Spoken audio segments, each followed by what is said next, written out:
Good afternoon, respected dignitaries on and off the dais, faculty members, and my dear student managers. I, Abhishek Bedamkar, student manager, Balaji Institute of International Business, feels immense pleasure to introduce our next speaker to you, Mr. Anil D'Souza. Sir has a professional experience of 21 years. His leadership experience in HR covers BFSI technology, consulting, startup, and entrepreneurial ventures, having worked with companies such as Kotak Mahindra Bank and Accenture.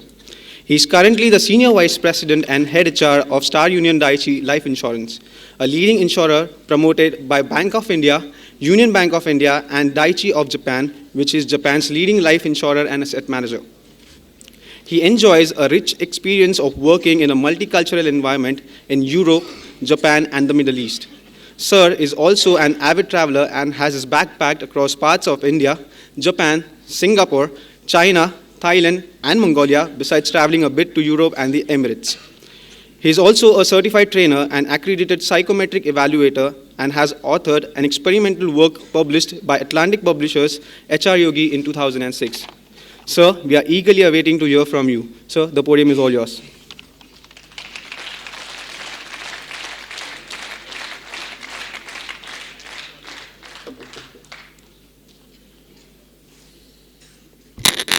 So very good morning to all of you. Late morning, but a good morning nevertheless.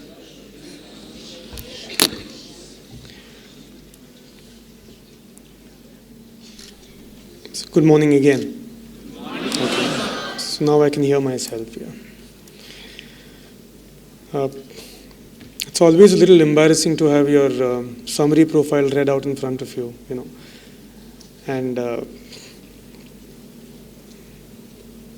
I remember my first interactions with Professor Bala sir, which was many, many years back. I think it was 2003, if I remember, 2003 or 4. So, and at that time you didn't have this wonderful campus that you have at this point in time. The infrastructure was far more humbler, and I remember my first visit to the Pune school as well, from where BIIB used to operate. And from there to now, it's been a wonderful journey, and I'm glad to have participated in it in my small way. Those days I used to be with the Kotak Mahindra group, and I used to handle recruitment for the entire group at that point in time, in addition to a few other responsibilities. It's been a long time since then. And I remember the first students we recruited from here, and those days used to be called IIMM, sir, if I remember correctly. There were two students who joined us in that year. That was for Kotak Securities.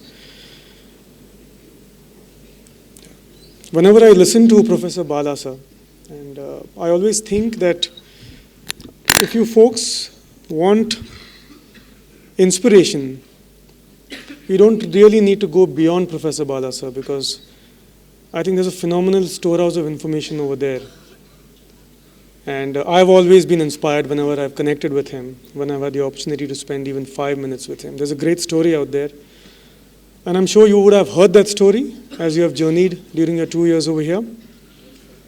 And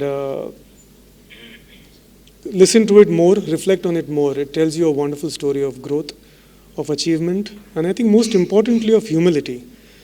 And that is my greatest takeaway from Professor Bala sir whenever I listen to him. And that's a great story over there. Beginnings in humility, humility that continues to rest with him as he's created this large organization. And I believe created a platform for all of you to begin your careers. And I used to always hear stories from students about how you all enjoy a 7-day work week, especially in the first year. I believe in the second year you'll get a day off, right? Okay. And something that I believe is very integral to discipline. Can I get a standalone mic so that I'll just freeze if I stand here like this. So.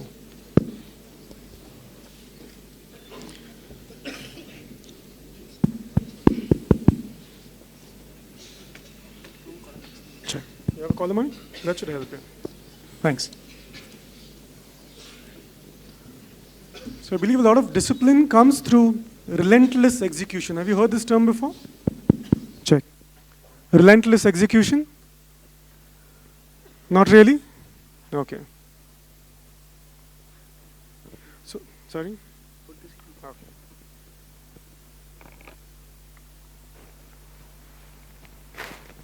Okay.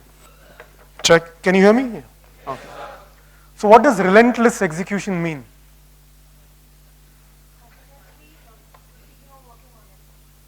Right? Yeah, and what happens if you do that? Right. Right, right. So we heard a lot of that from Jagmohan in the morning as well, and I wasn't here for Mr. Thiru's presentation, so I'm sure he would have spoken on similar lines to all of you. Would I be right? Yeah, largely in terms of how do you build relentless execution as a discipline, as a habit. And if you do that, of course, you travel along the path of success. What I'd like to talk to you today about is something that's been in the news lately, and I think we touched upon it briefly a little while back. And my reasons for doing that I will share with you as I speak. And we would have heard a lot about tolerance and intolerance lately. Would I be right? Yeah? A lot of your magazines, your newspapers, your television would be talking about tolerance and intolerance. Okay. And as you guys are beginning your journey in your professional careers, I would like to share a few pointers, from my own experience and what has helped me, and what has also probably been, a few areas that if I had looked at differently, it can help me understand a few cultural perspectives better. Okay.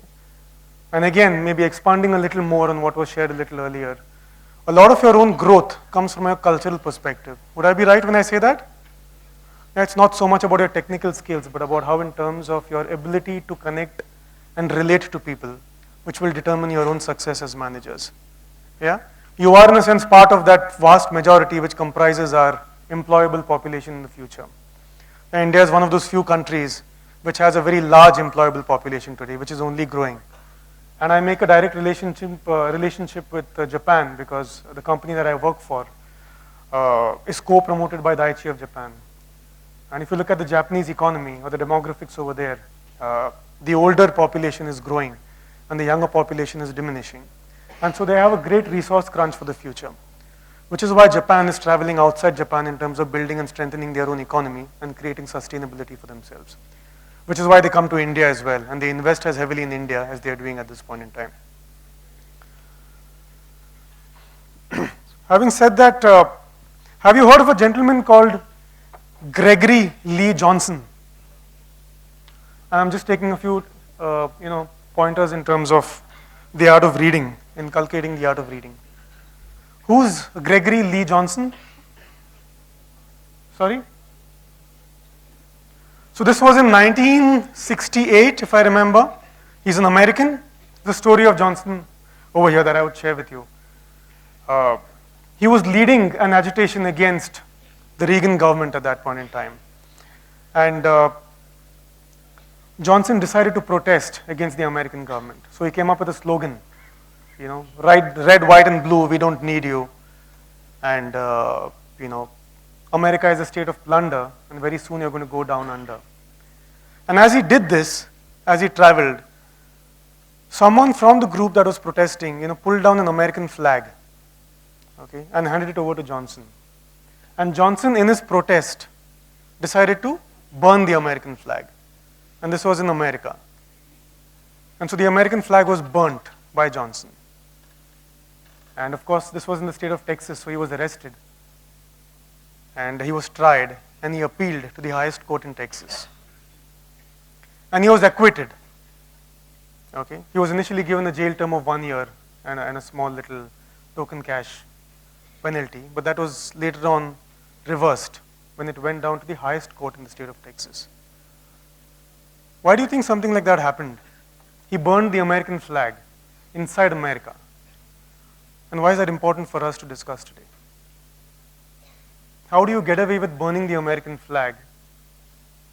How do you do that? Any perspectives? Do you think he did right? Do you think he did wrong? Wrong? How many of you think he did wrong? It's not a trick question, so you don't have to hesitate before you raise your hands. Okay. How many of you think he did right? So many of you on the fence here.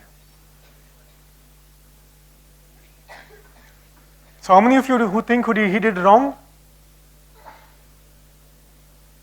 Let me see you having a point of view. Is it important to have a point of view?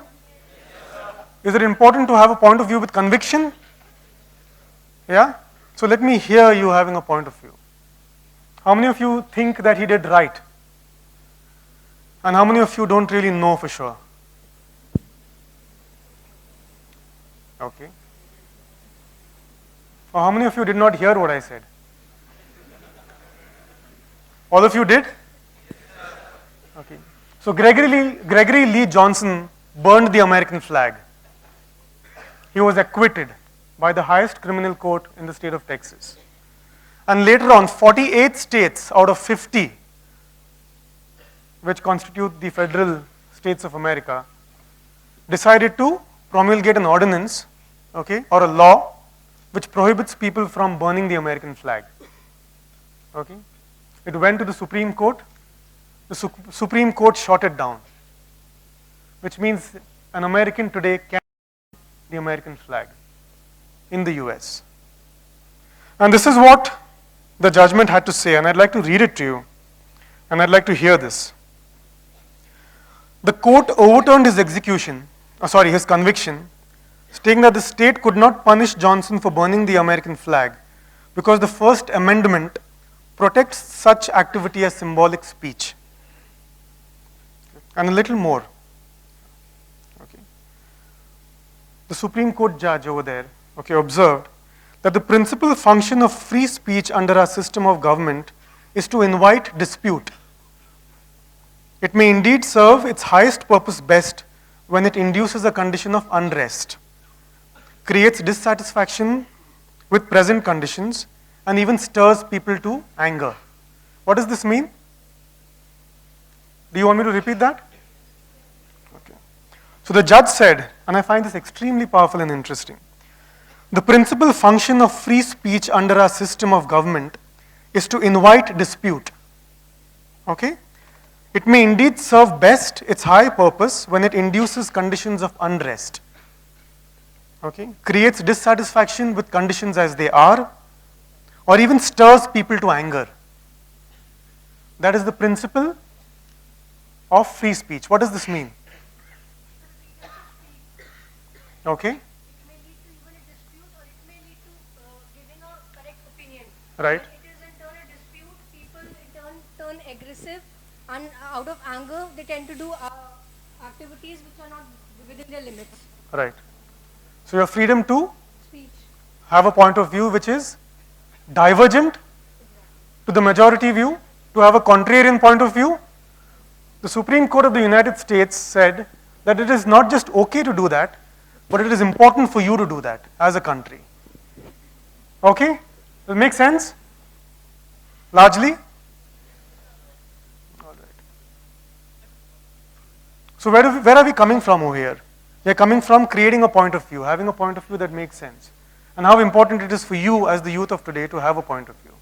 Have you heard of a gentleman called Christopher Hitchens? How many of you have heard of him?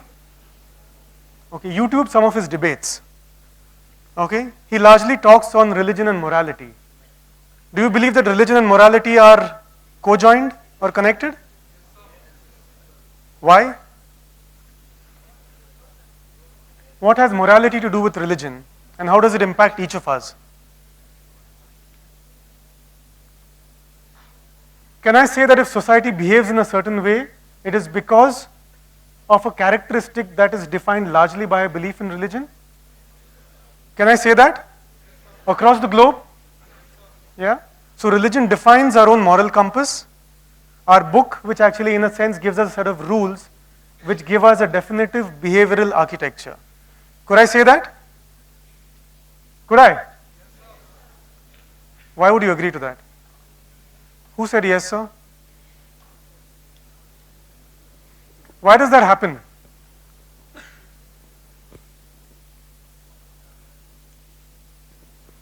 Have any of you read the book 1984 by George Orwell?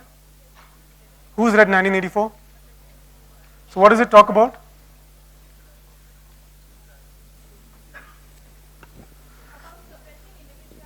Okay. What's a strong concept in 1984?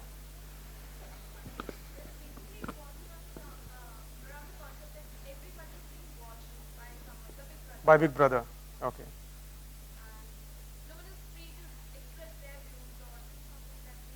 Right. Right. Right. Okay. Have you heard of a lady called Nikita Azad? Any of you have heard of Nikita Azad? Have you or have you not? Okay, read the papers today. Okay, read the Times of India, read Mumbai or Pune Mirror. It will tell you who Nikita Azad is. Alright?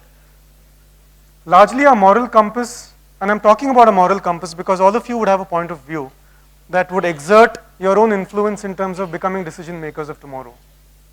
Okay? And why is it important for you to have the right moral compass?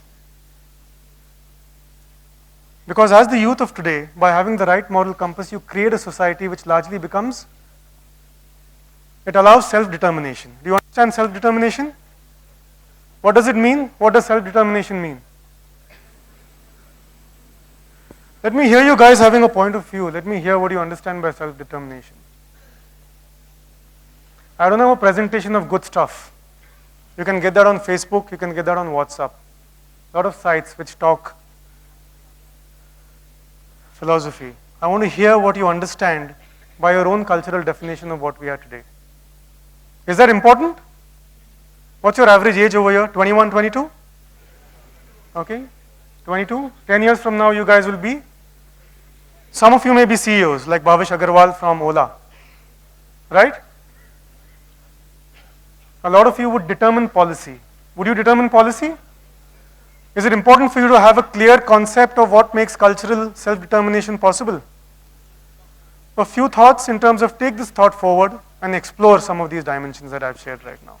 If you haven't read 1984 by George Orwell, please read that book. If you haven't heard Christopher Hitchens, please listen to Christopher Hitchens, read his books, hear some of his debates on television or on YouTube. If you haven't heard of Nikita Azad, please read the papers today. It tells you what she is doing in this country today, what she's trying to do. She's a youngster like you. She's 20 years of age. Yeah? Make sense? Okay.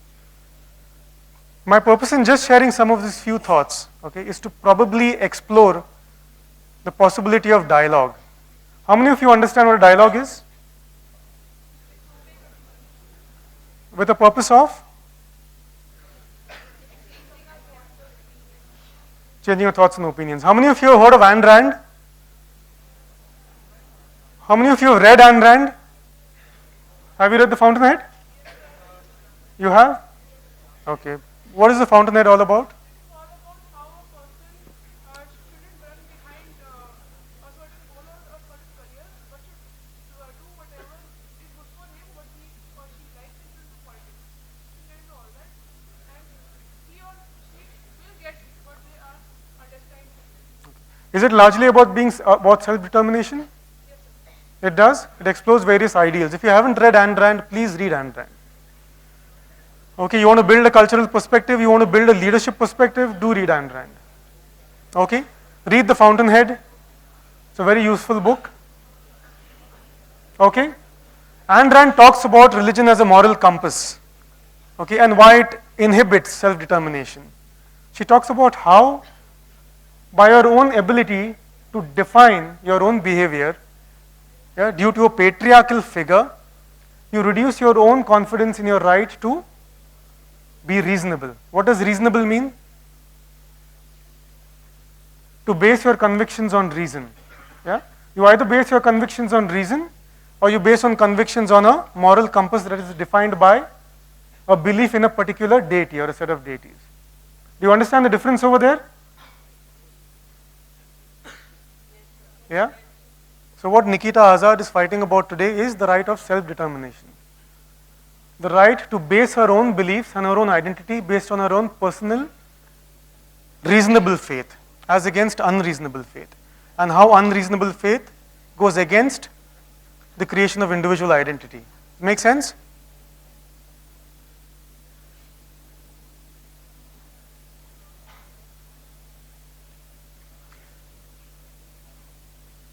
What we look forward to when we hire youngsters like you, okay, is how differently you all can think in terms of expanding a cultural framework of an organization. So when we interview people, at least in my organization, one question that I always ask my interviewers not to ask is just your technical capabilities. How much do you understand the subject that you've studied? The important thing is what kind of a perspective do you live with? What defines you? And my purpose over here is mainly, largely to probably just disrupt a few thoughts, maybe ask you to read a few leaders in their own area of expertise who can help us understand and expand our own perspective as leaders of tomorrow. Make sense? Why does it make sense?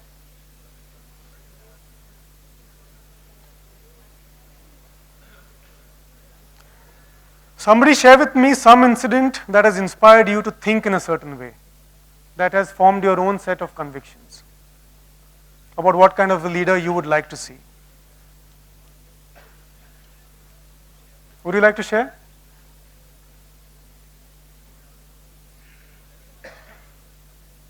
Somebody share with me.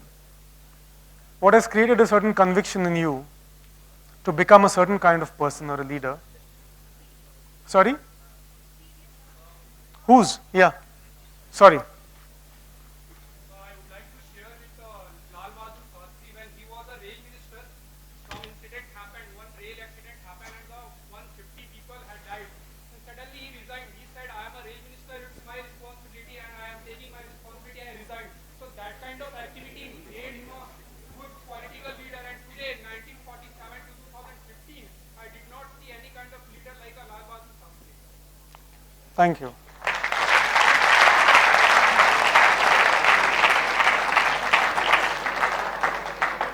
Thank you. We spoke about a gentleman called Mr. Nadella some time back. Did we? Okay. You know, he was in the news very recently for something that didn't go really very right. Do you know what that was?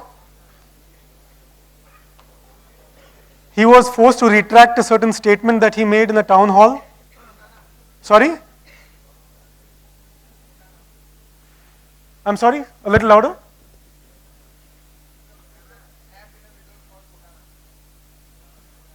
He was made to retract a certain statement he made. He was forced to apologize for something. A little louder? Right. So what was the statement that he made?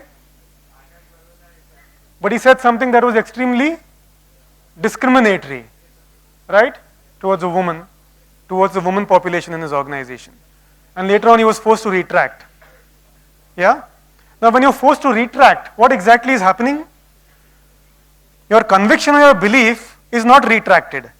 What you have said you are retracting simply because there is threat of public perception for one, organizational perception, or even your own job and the money that you're making. And he makes a lot of money. Would I be right? So what I'm largely talking about over here is, can you see leadership perspective that is inclusive, that is far more collaborative in terms of its own DNA construct? Okay? If you read today, and when I'm talking about this lady, okay, called Ms. Azad, okay, and the article also talks about certain places of religious worship in Maharashtra, okay, where women cannot enter. You cannot enter at all. Sometimes you cannot enter if your biological rhythm is going in a certain way. Sometimes you cannot enter at all. Okay? And here is a woman who's saying, my right, okay, to coexist with you on an equal platform should be absolute. But here is a patriarchal format which says, you know what, there is a certain rule book which is defined by my belief, okay, through my understanding of the divinity, which tells me who can be treated in what manner. So when Mr. Nadella makes a statement, okay, which discriminates against gender, okay, he's coming from a deep-rooted belief, which has been cultivated over the ages and makes him think in a certain way. And he may still make that statement in a closed room, but he'll be very careful about making it outside. But very clearly, the decisions that he makes will be governed by his fundamental thought process, his beliefs and his convictions. A lot of it will be not even shared out in public. Yeah? Am I making sense?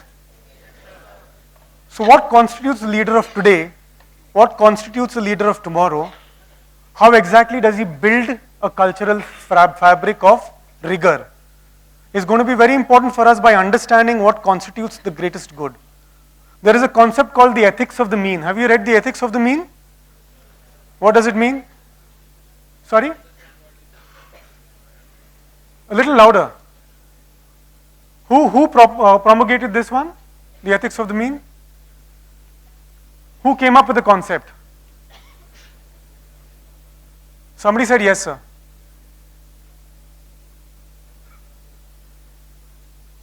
Read about the ethics of the mean if you haven't. And if you have, let me hear you.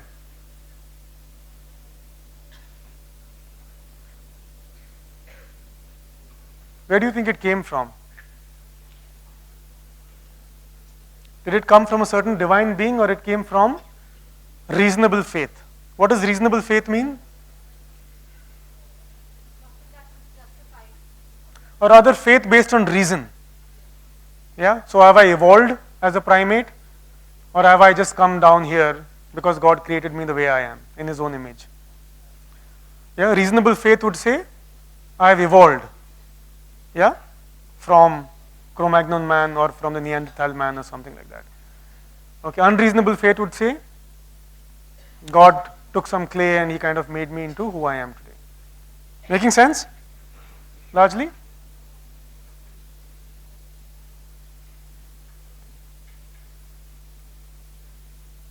So where am I going with all of this?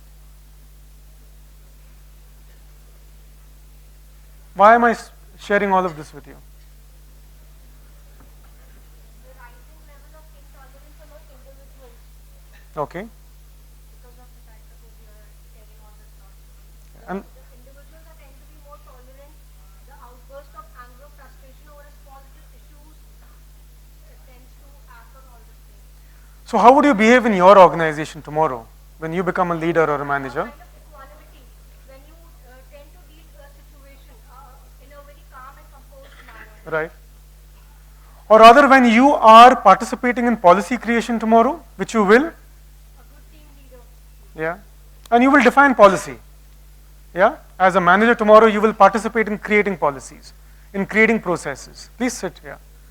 Okay, for you to have a good sense, okay, of what constitutes conviction which is based on reason, okay, will help you define great policy making.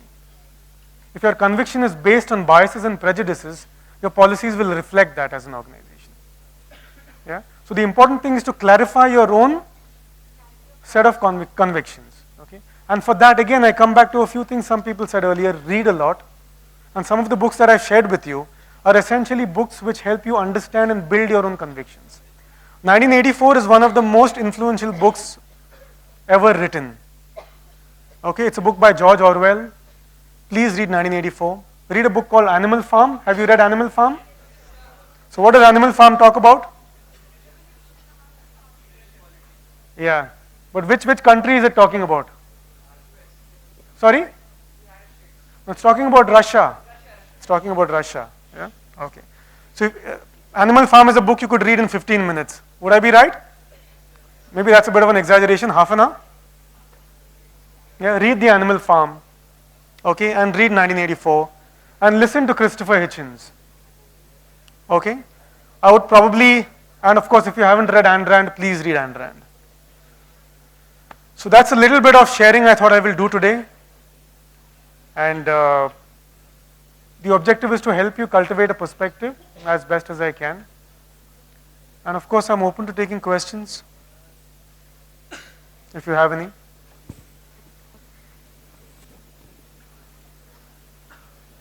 Contrarian questions are more than welcome. Divergent questions are more than welcome. Yeah.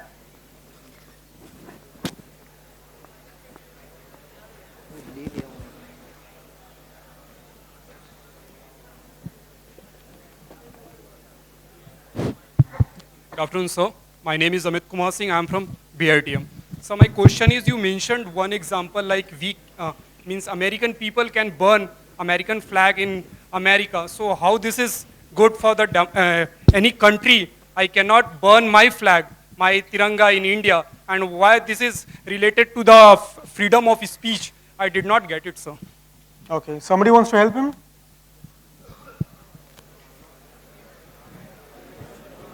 How is burning your own flag related to freedom of speech? Can you have the mic? We'll figure it out.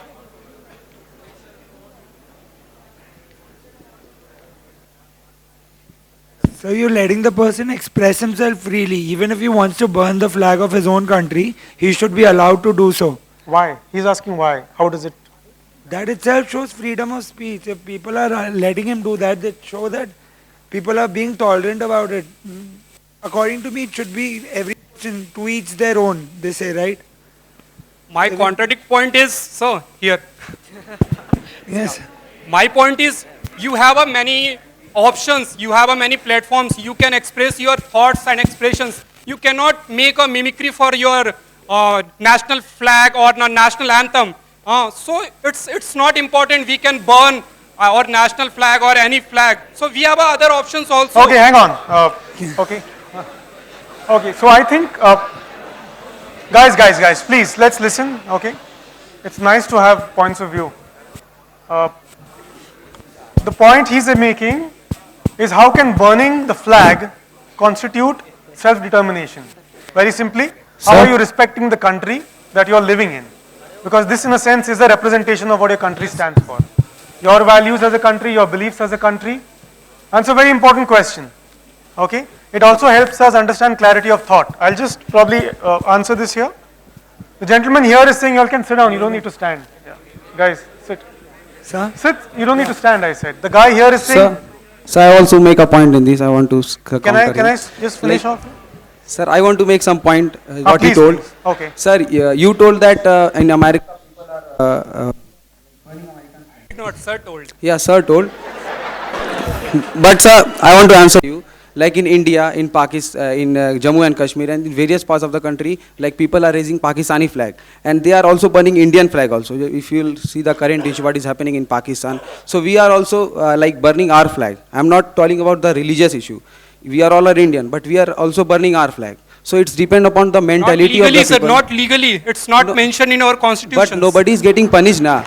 We are burning. It's depend upon the mentality that how we are patriot to our nations. That's all. Sir, Okay. I would like to mention one more point. Something 200 writers, including some Guys, directors. one moment. Okay, the important thing in speech and a healthy debate is allow a gentleman to speak, or a lady as well. So can we hear? Yeah, please. So one more point. Last 2 months, 200 writers, including some directors, some great persons, scientists, returned their award, national award. So I did not understand, sir. If you have any problem, you can speak, you can say, but you cannot return national award. It's not a UPA or NDA government award. It's a national award, sir.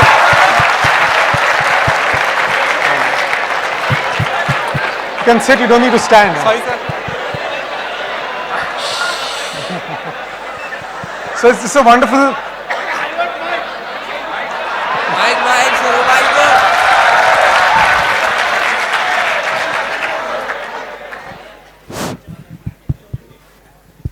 When Mahatma Gandhi wanted to protest against anything, he went on fasting. Why? वो अपना अपना खुद का क्यों मार डाल रहा था वो? See, He could have protested in many other ways. Whenever there is something, he will go on fasting. So that was a weapon. Yeah, very interesting debate is going on. मैंने सोचा मैं भी इसमें थोड़ा सा contribute करूं.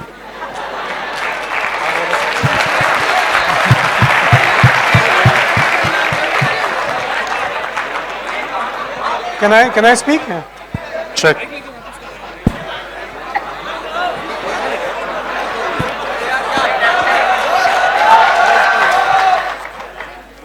Okay, would you like to say something? Sir, I got the mic, then I have to speak. Okay, guys. Okay, hang on for a second. Okay. So wonderful class. It's nice to see you all wanting to speak. Okay, but let's hear when somebody is speaking. And like I said earlier as well, okay, if it's a divergent, contrarian point of view that may not agree with your fundamental conviction, hear him out. Okay? Would that make sense? Allow each of us to speak. Please. Sir, right now Bala sir told that Gandhiji always used to do hunger strike and fast. That was his own ideology and own thinking. He was a man who opted satyagraha, and the word satyagraha came from Gandhiji only. So that was his own style, like his own philosophy, how to gather the crowd, how to attract the crowd, and how to make it a national agitation. So that was Gandhiji. Nobody can become Gandhiji.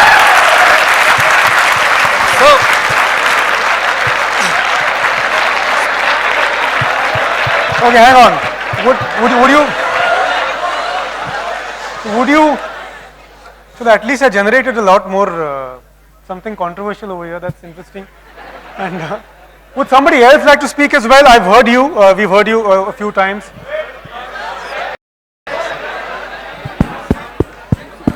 Sir, I just want to mention one point regarding you picked up the topics about intolerancy. Amir Khan's statements are going on currently in the news. Regarding all of this, I just have one point that I need to put forward. You mentioned that the judge in the US said that the principal objective of a freedom of speech or free speech is to invite dispute. That is because every person is different, every person thinks in his own way. Like it was these ideologies that he went for it was his ideology that he went for violence. That's how he put the point. According to me, so if a person Actually, yeah. So according to me, what I want to say about him is, he was questioning that I don't understand why a person had to burn down his flag. There might be many reasons behind it. Probably he was not being heard by his government. Probably he was pushed to such a point that the only way he could be heard was to make such a big scene that burn a flag, get national attention, and only then his voice would be heard. So there can be reasons behind burning a flag.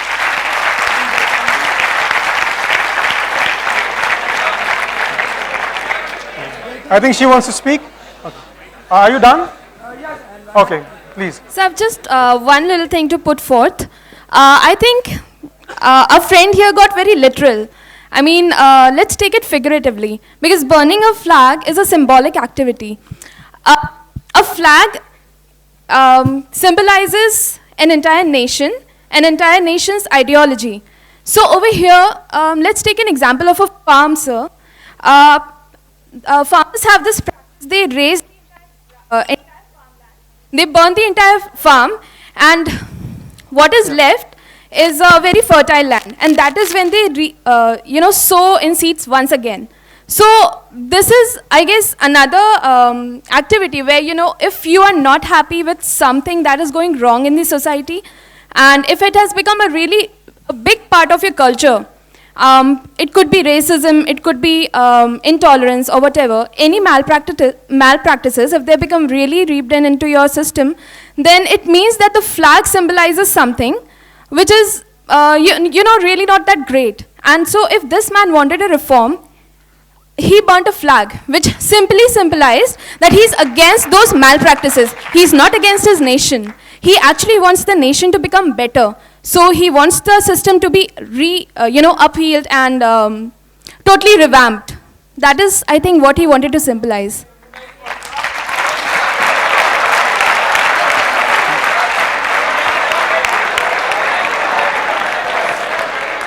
Hang on.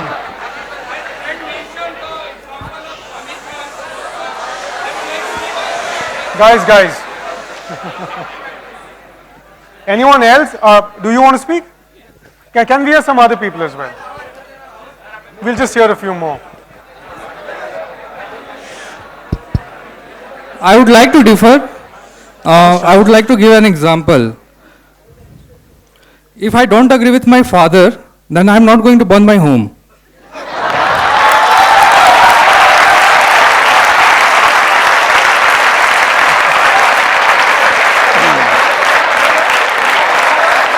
So hang on. Okay. What's your name? So how is, I'm just trying to clarify and understand, how is a representative act of burning a flag equal to burning my home? Correct. Actually burning my home down. If I just take a leaf from her book, when she says that this is, largely what did you say? It is a symbolic representation of? Okay. How is it similar to actually causing an act of violence, okay, and burning down an entire household, physical household?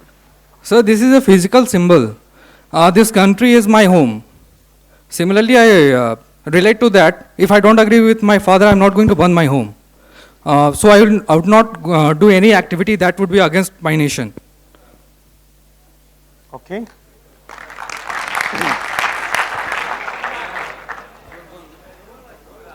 Hello, sir. Sorry? Sir, if in India, let's say if I burn a flag of Pakistan or Nepal, so nothing would happen. If I burn the flag of my own country, probably I will be charged with sedition. Right. So I would say freedom just not means that respecting yourself. Freedom means respecting others also. When you cannot burn the flag of your country, you have no right to burn the flag of other country also. Fair enough.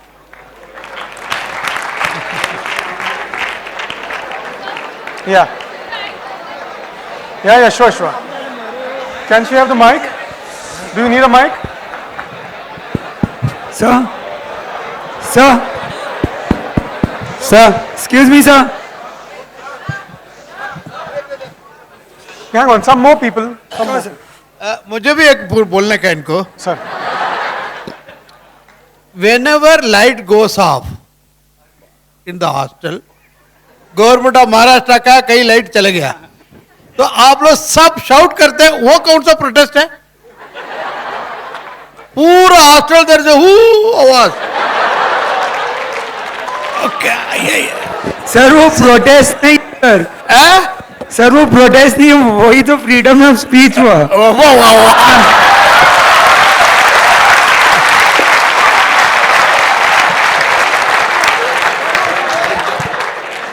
Sir, just one reply to my friend Rahul over there. Who's that? Oh. Sir, if I don't agree with my father, it's not necessarily I'll burn down my house, but I'll definitely show some tantrums. I'll throw a lot of tantrums till my dad agrees to my point also.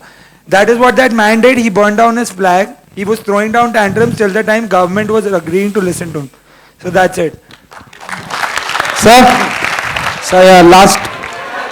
Sir, Just hang on. Sir, one more point. Hang on. There's one point here, then I'll just conclude. Otherwise, we could go on forever, actually. so one last rejoinder to the person who talked about burning down their house. All I'd say is that if you burn down your house, you are left homeless. But if you burn a flag, you leave a lot of people with food for thought and you set a lot of wheels churning. That's all. Okay, we won't prolong the debate any further. Sir.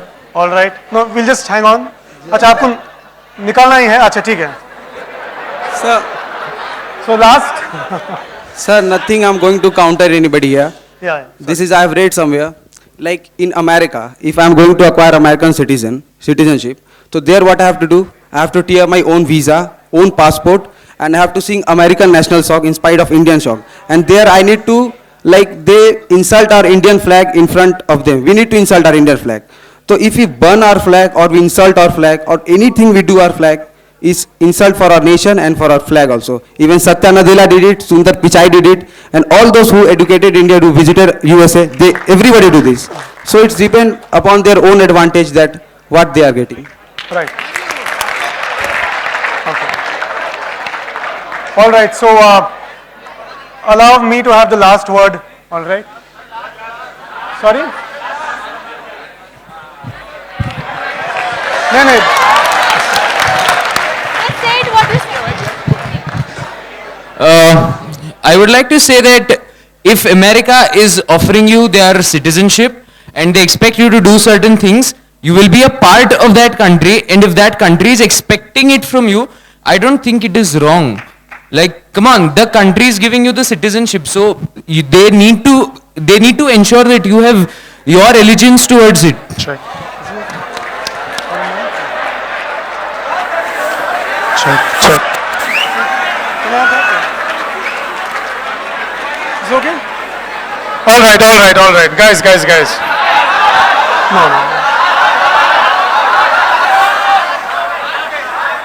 Okay.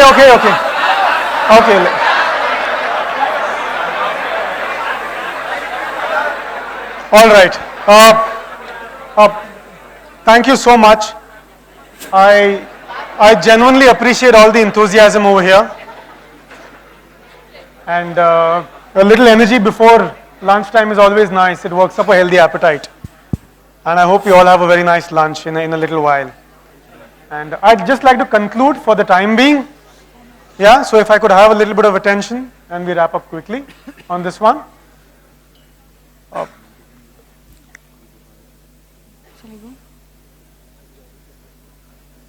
The purpose, my purpose largely in stitching these few examples together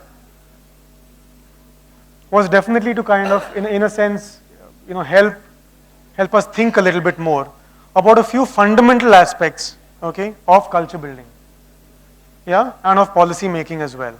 And each of you students will grow up to be policy makers in some form or the other.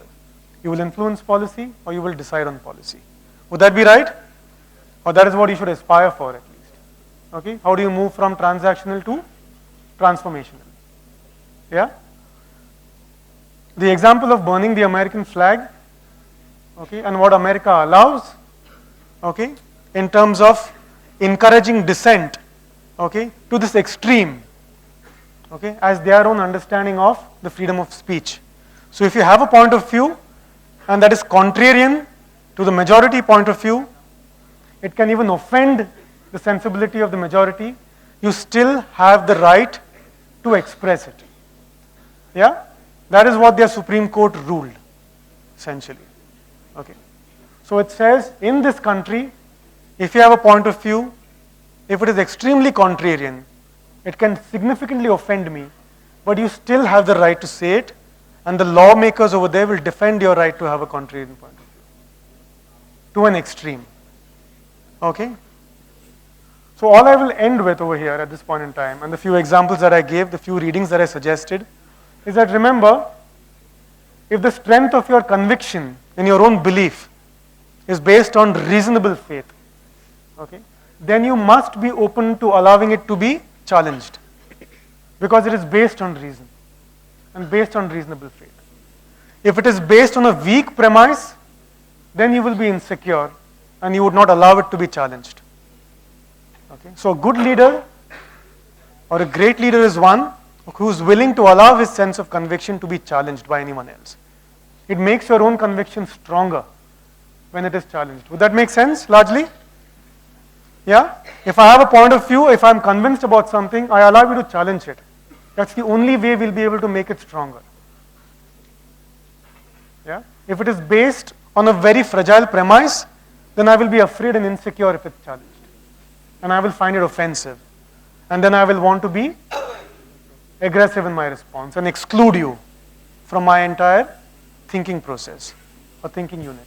So the idea is that how can you assimilate divergent ideas and therefore become a strong community of leaders. That's all I would leave you with, and I wish you all the best. And please continue this debate. Read a little bit of what I suggested. It can perhaps help your own sense of logic become far more stronger, your own sense of reason become far more aligned to a few logical premises, as it has helped me a little bit as well.